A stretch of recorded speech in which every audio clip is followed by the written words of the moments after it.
Part of me kept picturing Rachel's daughter, Lily. That kid was completely innocent in all this. She did not ask to have a mom who lied and committed fraud. If Rachel went to jail, Lily would suffer for something she had no control over. But then I remembered the 6 months Rachel put me through. Barely eating because I could not afford groceries after the support payments. Sleeping in my childhood bedroom at 31 years old. Going to work every day while everyone thought I was a deadbeat dad who abandoned his kid. Rachel tried to destroy my entire life so she could hide her affair with a married man. She fabricated evidence, convinced her friend to commit perjury, and hired an aggressive lawyer to paint me as a monster in court. I looked at Carson and told him I wanted Rachel prosecuted. She needed to face real consequences for what she did, not just write a check and move on like nothing happened. But I was not looking for maximum penalties or trying to destroy her life the way she tried to destroy mine. I just wanted her to have this on her record so she could not do it to someone else. Carson nodded and made some notes in his file. He said that was helpful context, and he would keep it in mind when deciding what charges to file and what kind of plea deal to offer if Rachel wanted to avoid trial. Mitchell and I left the DA office and walked back to his car. He asked what I wanted to do about Conti's settlement offer. I told him to accept it if he thought $35,000 was fair. Mitchell said it was actually a decent offer considering we would avoid the risk and expense of a civil trial where a jury might award less.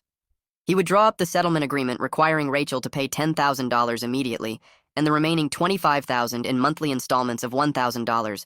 That would take 25 months to pay off, but at least I would start getting money back right away.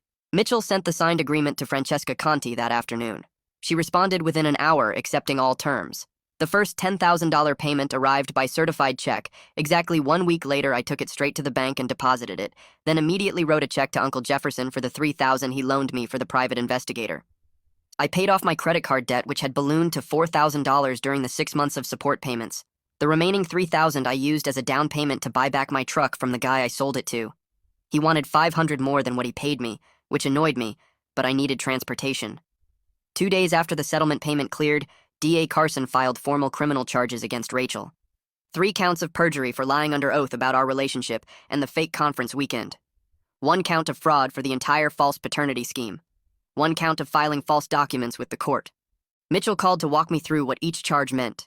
The perjury counts were for her testimony, the fabricated text messages and emails, and having Melissa lie on the stand. The fraud charge covered the whole plan to make me pay child support for a kid that was not mine.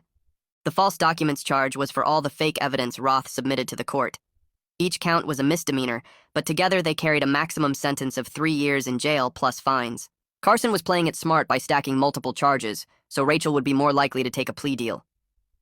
Around the same time, the State Bar Association opened an investigation into Diane Roth's conduct during my case. Mitchell said they were interviewing everyone involved, including the judge, who seemed pretty angry about